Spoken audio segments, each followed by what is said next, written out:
and said something like, "You have such a warm atmosphere here. It's been so long since we felt like a family."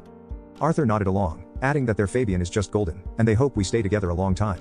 It felt weirdly intense, but I smiled and thanked them. Looking back, there were signs I missed.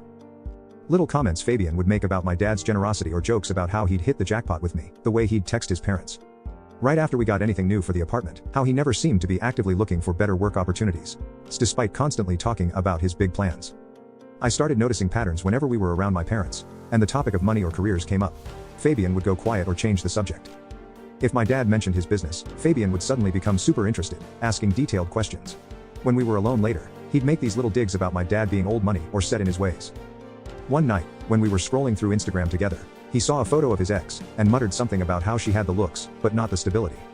When I asked what he meant, he just kissed my forehead, and said I was the whole package. I remember feeling weird about it.